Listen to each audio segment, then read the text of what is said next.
Ngoja.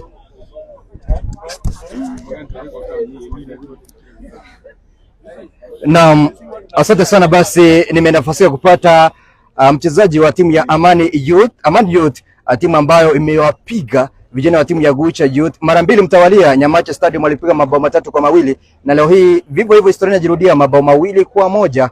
Naye mchezaji hapa ambaye amefanya vizuri sana, jina kisha baadaye tueleze labda siri imekuwa vipi hadi leo hii umeona kwamba vijana wa timu ya Gucha Youth mmewapiko mara mbili mtawalia. Naam, kwa majina naitwa Mzamil Yusuf Nyateng. Kwa majina naitwa Mzamil Yusuf Nyateng kutoka timu ya Amani Youth. Mechi imekuwa ngumu sana na tulijiandaa vilivyo juu tulijua Gucha ndio wako juu ya table. So vile tulikuwa tunajiandaa tulijua itakuwa mechi ngumu sana, ambapo tulikuwa tunajisukuma sana kila siku tukisema lazima tuchukue hizi pointi nyumbani ili tukue katika nafasi bora. Naam. Yeah. Labda ni wapi ambapo mliona kwamba mlifanya bora zaidi kuliko wapinzani wenu? Ni wapi pale ambapo mliwalemea? Naam. Tulitrain sana hapo katikati, midfield yetu tulitaka ikuwe strong sana juu tulipata wako wazuri hapo midfield. Midfield yao ilikuwa nzuri sana na maflanks wao pia walikuwa na pace sana. So vile tulikuwa tunafanya mazoezi tulisema lazima tukue makini sana kwa wale wingers wao.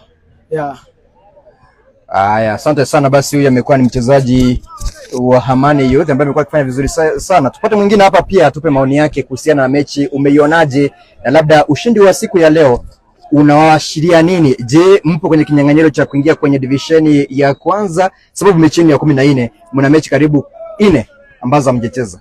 Sawa, kwa majina ni Ignatius Ligavo aka Roro. Game imekuwa tough sana. First time ilikuwa tough, but pia leo imekuwa tough ndio, lakini ni kujituma tu, alafu siku zote ni Mungu. Mungu anakupatia hiyo 25. Ukiitumia fiti unashinda match.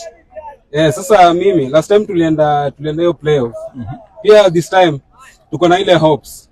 Ikienda venye nafikiria hivi, tutapanda hivyo tukicheza tena tu represent hivyo. Ikiwa noma tupande hivyo tena Div1 itakuwa fiti. Lakini pia wenye watabahatika tena ndio wacheze playoff, tunaishia tu luck na watu represent tu fiti pia hiyo.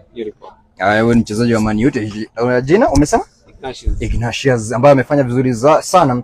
Kutoka kwangu mimi sitakuwa na cha ziada katika kipindi hiki Miere ya Spoti. Nishukuru sana wale mashabiki ambao wameungana nasi moja kwa moja, na hivyo nishukuru sana mpiga picha wangu Hoigo Rafael na wote ambao wamesupport kipindi hiki cha leo. Kutoka kwangu hapa Kibos Prisons sitakuwa na cha ziada, ila nikwambie siku zote kwamba basi kwenye safari kuna kuanguka na kuna kusimama. Usikate tamaa, kwani penye nia pana njia. Jina langu Nonditi Nelson.